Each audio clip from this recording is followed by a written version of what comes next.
English tutorial চ্যানেলে সকলকে স্বাগত জানাই। আজকে তোমাদের জন্য কিভাবে বড় বড় বাক্যকে একটা সূত্রের সাহায্যে অতি সহজে অনুবাদ করা যায় তার চতুর্থ পর্ব নিয়ে উপস্থিত হয়েছি। সূত্রটাকে কাজে লাগিয়ে সেন্টেন্সগুলো আমি কিভাবে অনুবাদ করছি মন দিয়ে দেখো। প্রত্যেকটা এপিসোডের মতো আমি সূত্রটাকে আরেকবার এক্সপ্লেন করছি। Subject plus transitive verb plus object plus complement plus modifier. এই ট্রানজিটিভ ভার্বকে কে বা কী প্রশ্নের উত্তরে সাবজেক্ট পাওয়া যায়, এই ট্রানজিটিভ ভার্বকে কী বা কাকে প্রশ্নের উত্তরে অবজেক্ট পাওয়া যায়, আবার ট্রানজিটিভ ভার্বকে কীভাবে কোথায় কখন কেন এসব দিয়ে প্রশ্ন করে যে উত্তর পাওয়া যায় সেটা হয় মডিফায়ার, আর অবজেক্ট সম্পর্কে অতিরিক্ত কোনো তথ্য দিলে সেটা হয় কমপ্লিমেন্ট। এই কমপ্লিমেন্টটা হচ্ছে অবজেক্ট কমপ্লিমেন্ট, আর অবজেক্ট কমপ্লিমেন্ট সবসময় অবজেক্টের পরেই বসে। আর এই ট্রানজিটিভ ভার্বের জায়গায় যদি বি ভার্ব অথবা লিঙ্কিং ভার্ব থাকে তাহলে কিন্তু এই অবজেক্টটা উঠে যাবে। সেক্ষেত্রে স্ট্রাকচারটা কেমন হবে? সাবজেক্ট প্লাস বি অথবা linking verb plus complement plus modifier. এবারে দেখো ওপরের যে কমপ্লিমেন্ট আর এই যে কমপ্লিমেন্ট এই দুটো কিন্তু সেম নয়। ওপরের যে কমপ্লিমেন্ট আমরা পেয়েছি সেটা অবজেক্ট সম্পর্কে তথ্য সরবরাহ করছে, এটা হচ্ছে অবজেক্ট কমপ্লিমেন্ট, ঠিক অবজেক্টের পরেই বসবে। আর এই যে কমপ্লিমেন্ট এটা কিন্তু যেটা বি অথবা লিঙ্কিং ভার্বের পরে বসে সেই কমপ্লিমেন্ট কিন্তু কোনো অবজেক্ট সম্পর্কে তথ্য দেয় না, সাবজেক্ট সম্পর্কে তথ্য সরবরাহ করে। তার জন্য এই কমপ্লিমেন্টটা হচ্ছে সাবজেক্ট কমপ্লিমেন্ট। এবারে যদি এই ট্রানজিটিভ ভার্বের জায়গায় ডাই ট্রানজিটিভ ভার্ব আসে তাহলে সেক্ষেত্রে স্ট্রাকচারটা কেমন হবে? সেক্ষেত্রে হবে subject plus die transitive verb, তারপরে দুটো অবজেক্ট আসবে। প্রথমে আসবে ইনডিরেক্ট অবজেক্ট, তারপরে আসবে ডিরেক্ট অবজেক্ট, তারপরে আসবে কমপ্লিমেন্ট, তারপরে আসবে মডিফায়ার। এবারে কতগুলো সেন্টেন্সের অনুবাদ করব এই সূত্রকে কাজে লাগিয়ে। প্রত্যেকটা সেন্টেন্সের ওপর সূত্রটা লিখে দিয়েছি যাতে সূত্রটা কিভাবে সেন্টেন্সে প্রয়োগ করা হচ্ছে তা তোমরা বুঝতে পারো। প্রথম সেন্টেন্সটা দেখো, আমি চাই ম্যানেজার এই রিপোর্টগুলো দেখুক। এই সেন্টেন্সে দেখো দুটো ভার্ব রয়েছে, একটা হচ্ছে চাই আর একটা হচ্ছে দেখুক। এখানে চাই হচ্ছে মেন ভার্ব বা ফাইনাইট ভার্ব, যেহেতু এটা মেন সাবজেক্টের অংশ, আর দেখুক হচ্ছে নন ফাইনাইট ভার্ব। এই মেন ভার্বকে যদি প্রশ্ন করা হয় কে চায় তাহলে তার উত্তর আসবে আমি, তাহলে আমি হচ্ছে সাবজেক্ট। কাকে চাই? ম্যানেজারকে, তাহলে ম্যানেজার হচ্ছে এখানে অবজেক্ট। সাবজেক্ট ভার্ব অবজেক্ট পেয়ে গেলাম। এবার বাকি অংশটা দেখো, এই রিপোর্টগুলো দেখুক। এই রিপোর্টগুলো দেখার কাজটা কে করবে, আমি না ম্যানেজার? অবশ্যই ম্যানেজার। তাহলে এখানে লক্ষ্য করো যে অবজেক্ট কাজটা করবে, তাহলে এই সেন্টেন্সের সাবজেক্ট কিন্তু নিষ্ক্রিয়, অবজেক্টই কাজটা করবে। আর যেহেতু অবজেক্ট কাজটা করবে সুতরাং এই কাজটা হচ্ছে অবজেক্ট সম্পর্কে ইনফরমেশান। এইটুকুনি অংশ হচ্ছে কমপ্লিমেন্ট, অবজেক্ট কমপ্লিমেন্ট। তাহলে ইংলিশটা কী হবে? আমি, আই, চাই, উড লাইক, এটা হচ্ছে ভার্ব। কাকে চাই? ম্যানেজারকে চাই, দ্য ম্যানেজার। তাহলে ম্যানেজার হচ্ছে এখানে অবজেক্ট। এবারে দেখো এই রিপোর্টগুলো দেখুক, এই দেখুকটা হচ্ছে নন ফাইনাইট ভার্ব। লক্ষ্য করো এই ঘটনাটা কিন্তু ইনকমপ্লিট অ্যাকশান। ম্যানেজারকে চাই যে রিপোর্টগুলো দেখুক, ম্যানেজার কিন্তু অলরেডি রিপোর্টগুলো দেখেনি, সুতরাং কাজটা এখনও কমপ্লিট হয়নি, ইনকমপ্লিট অ্যাকশান বোঝাচ্ছে। আর নন ফাইনাইট ভার্ব যদি ইনকমপ্লিট অ্যাকশান হয় তাহলে অবশ্যই ইনফিনিটিভ ইউজ হয়। আবার বলছি, নন ফাইনাইট ভার্ব যদি ইনকমপ্লিট অ্যাকশান হয় তাহলে অবশ্যই তোমরা ইনফিনিটিভ ইউজ করবে। তাই জন্য এখানে দেখুক হবে টু সি। কি দেখবে? এই রিপোর্টগুলো, দিস রিপোর্ট। নেক্সট সেন্টেন্স হচ্ছে, মিতার বাবা চায় তার মেয়ে পরের সপ্তাহে লন্ডনে যাক উচ্চতর শিক্ষার জন্য। এখানে চায় হচ্ছে মেন ভার্ব। কে চায়? মিতার বাবা, এটা হচ্ছে সাবজেক্ট। কাকে চায়? তার মেয়েকে, তার মেয়ে হচ্ছে এখানে অবজেক্ট। এবার দেখতে হবে যে অবজেক্ট সম্পর্কে কি তথ্য দিয়েছে। অবজেক্ট কি কাজটা করবে? লন্ডনে যাওয়ার কাজটা করবে। এখানে লন্ডনে যাওয়ার কাজটা কিন্তু সাবজেক্ট করছে না, অবজেক্ট করছে, সুতরাং এটা হচ্ছে অবজেক্ট সম্পর্কে তথ্য। এইটুকুনি অংশ হচ্ছে অবজেক্ট কমপ্লিমেন্ট। এবারে মডিফায়ারে আসবো। আচ্ছা, কখন যাবে? পরের সপ্তাহে। তাহলে এটা হচ্ছে মডিফায়ারে কখনই উত্তর। কেন যাবে? উচ্চতর শিক্ষার জন্য, এটা হচ্ছে মডিফায়ারে কেনর উত্তর। তাহলে কি হবে? মিতাস ফাদার, এটা হচ্ছে সাবজেক্ট। তারপরে আসছে ওয়ান্টস, এটা হচ্ছে ভার্ব। লক্ষ্য করো এটা হচ্ছে থার্ড পারসন সিঙ্গুলার, তার জন্য এস যোগ হলো। কাকে চায়? তার মেয়েকে চায়, হিজ ডটার, এটা হচ্ছে অবজেক্ট। এবং তার মেয়ে কী কাজটা করবে? লন্ডনে যাওয়ার কাজটা করবে। এটা কিন্তু ইনকমপ্লিট অ্যাকশন, তার জন্য ইনফিনিটিভ ইউজ করা হলো, টু গো টু লন্ডন। কখন যাবে? পরের সপ্তাহে, এটা হচ্ছে মডিফায়ারের কখনের উত্তর, নেক্সট উইক। আচ্ছা, কেন যাবে? উচ্চতর শিক্ষার জন্য, ফর হায়ার এডুকেশান, এটা হচ্ছে মডিফায়ারের কেনর উত্তর। নেক্সট সেন্টেন্সটা দেখো, আমরা দেখলাম কুকুরগুলো রাত্রে আমাদের ঘরের সামনে ঘেউ ঘেউ করছে। তাহলে এখানে দেখলাম হচ্ছে মেন ভার্ব, কারা দেখলো? আমরা। কি দেখলাম? কুকুরগুলো। তাহলে কুকুরগুলো হচ্ছে এখানে অবজেক্ট।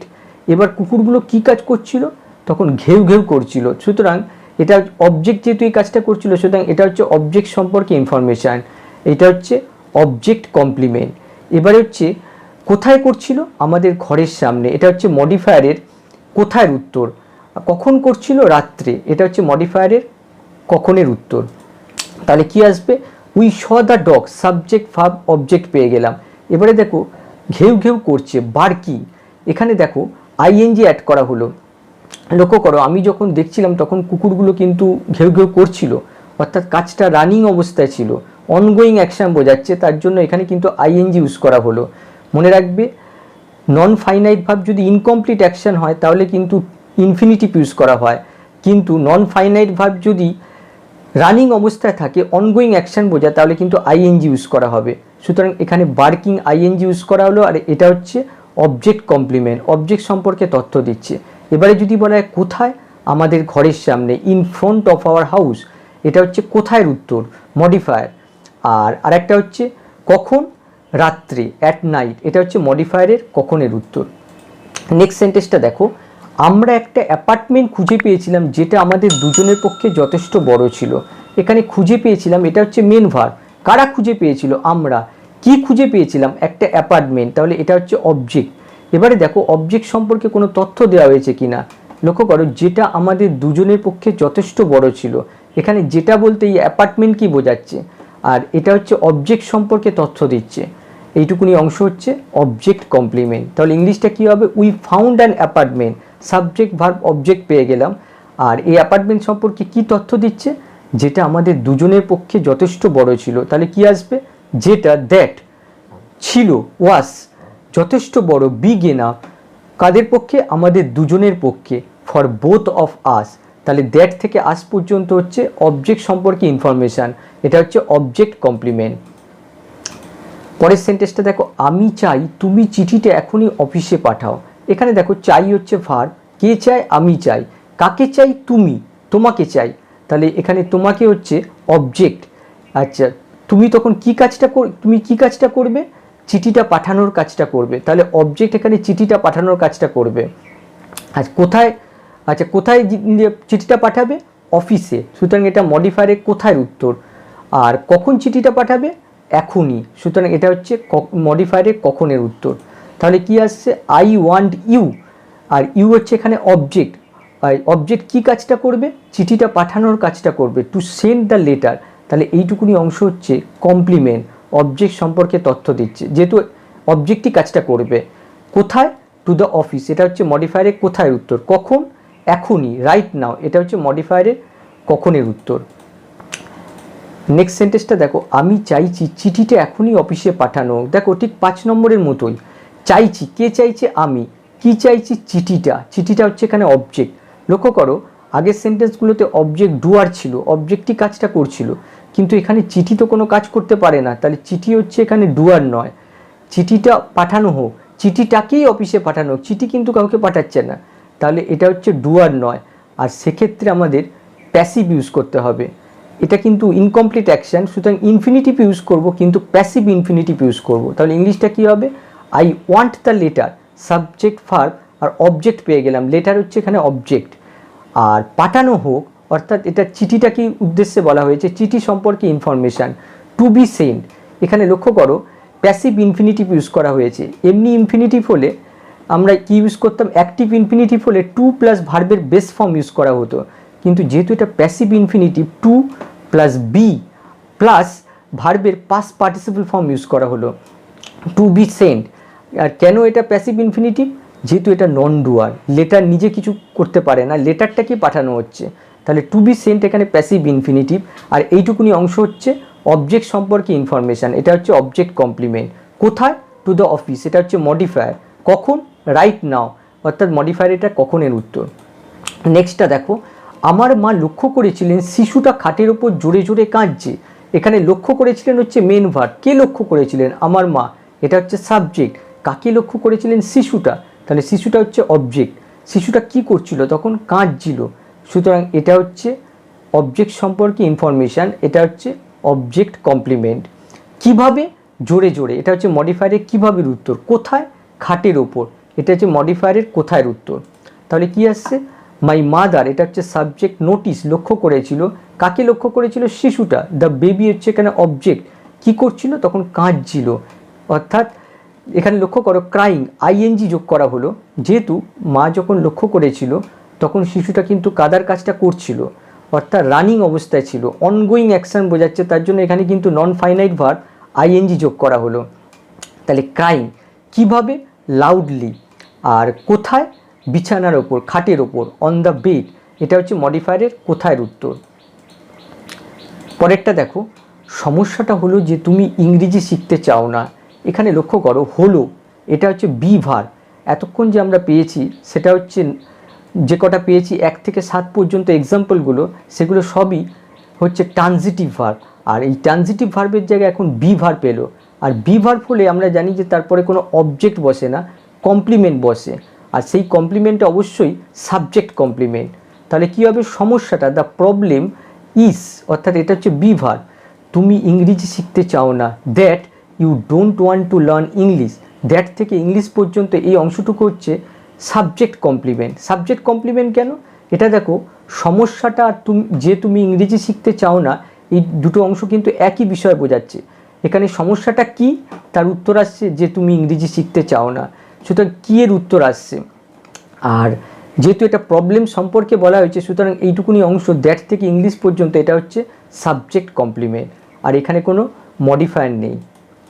পরেরটা দেখো, আমরা তাকে ইংরেজি শিখতে উৎসাহিত করলাম। এখানে মেন ভার্ব দেখো, উৎসাহিত করলাম। কারা উৎসাহিত করলো? আমরা হচ্ছে এখানে সাবজেক্ট। কাকে উৎসাহিত করলাম? তাকে হচ্ছে অবজেক্ট। তাকে কি ব্যাপারে উৎসাহিত করলাম? ইংরেজি শিখতে উৎসাহিত করলাম। তাহলে দেখো এটা অবজেক্ট সম্পর্কে তথ্য দিচ্ছে, সুতরাং এইটুকুনি অংশ হচ্ছে object complement. We encouraged her, subject verb object পেয়ে গেলাম। কি ব্যাপারে? ইংরেজি শিখতে। টু লার্ন ইংলিশ এখানে অবজেক্ট সম্পর্কে তথ্য দিচ্ছে, এটা হচ্ছে অবজেক্ট কমপ্লিমেন্ট। পরের সেন্টেন্সটা দেখো, শিক্ষক আমাদের বলেনি আমরা ক্লাসে আসবো কি না। এখানে বলেনি হচ্ছে মেন ভার্ব। কে বলেনি? শিক্ষক বলেনি। তাহলে শিক্ষক হচ্ছে সাবজেক্ট। কাদের বলেনি? আমাদের হচ্ছে এখানে অবজেক্ট। কি বলেনি? আবার দেখো কাদের এবং কি দুটো আসছে, সুতরাং এটা হচ্ছে ডাই ট্রানজিটিভ ভার্ব। কাদের আর কি দুটো উত্তরই আসছে। লক্ষ্য করো, ডাই ট্রানজিটিভ ভার্বের দুটো অবজেক্ট থাকে, ইনডিরেক্ট, ডিরেক্ট। কাদের বলেনি? আমাদের হচ্ছে এখানে ইনডিরেক্ট। কি বলেনি? আমরা ক্লাসে আসবো কি না, এটা হচ্ছে ডিরেক্ট অবজেক্ট। তাহলে কি আসবে? The teacher, subject, did not tell us. এখানে দেখো যেহেতু এটা পাস্টে রয়েছে আর নেগেটিভে আছে, তার জন্য ডিড নট ইউজ করা হলো। ডিড নট টেল, কাদের বলেনি? আস হচ্ছে এখানে ইনডিরেক্ট অবজেক্ট। কি বলেনি? আমরা ক্লাসে আসবো কি না। Whether we would come to class, তাহলে এইটুকুনি অংশ হচ্ছে ডিরেক্ট অবজেক্ট। এখানে আরেকটা জিনিস লক্ষণীয়, লক্ষ্য করো এখানে আসবো কি না অর্থাৎ ফিউচারে উইলের জায়গায় উড ইউজ করা হয়েছে। কেন? যেহেতু মেন ভার্বটা পাস্টে ছিল, তার জন্য এখানে উইলের পাস্ট টেন্স উড ইউজ করা হলো। পরের সেন্টেন্সটা দেখো, যে ছেলেটা কালো জ্যাকেট পরেছিল মেয়েটা তাকে চড় মেরেছিল। এখানে মেন ভার্ব হচ্ছে চড় মেরেছিল। কে চড় মেরেছিল? মেয়েটা। তাহলে মেয়েটা হচ্ছে সাবজেক্ট। কাকে চড় মেরেছিল? ছেলেটাকে চড় মেরেছিল। তাহলে ছেলেটা হচ্ছে অবজেক্ট। এবার দেখতে হবে যে অবজেক্ট সম্পর্কে কোনো তথ্য দিচ্ছে কি না। কোন ছেলেটাকে চড় মেরেছিল? যে কালো জ্যাকেট পরেছিল। সুতরাং যে কালো জ্যাকেট পরেছিল এটা অবজেক্ট সম্পর্কে ইনফরমেশান, এটা হচ্ছে অবজেক্ট কমপ্লিমেন্ট। তাহলে ইংলিশটা কী হবে? দ্য গার্ল এখানে সাবজেক্ট, স্ল্যাপ চড় মেরেছিল এটা হচ্ছে ভার্ব, কাকে মেরেছিল? দ্য বয়, এটা হচ্ছে অবজেক্ট। আর অবজেক্ট সম্পর্কে কি তথ্য দিচ্ছে? কোন ছেলেটাকে? যে কালো জ্যাকেট পরেছিল, হু ওয়াজ ওয়ারিং ব্ল্যাক জ্যাকেট। এইটুকুনি অংশ হচ্ছে অবজেক্ট কমপ্লিমেন্ট। আর এখানে কোনো মডিফায়ার নেই। তাহলে আজকে এই পর্যন্তই। আমার এই ক্লাসটা ভালো লাগলে অবশ্যই লাইক ও শেয়ার করো। আর তোমরা কী ধরনের টপিকের উপর ভিডিও চাও সেটা অবশ্যই কমেন্ট বক্সে জানাও।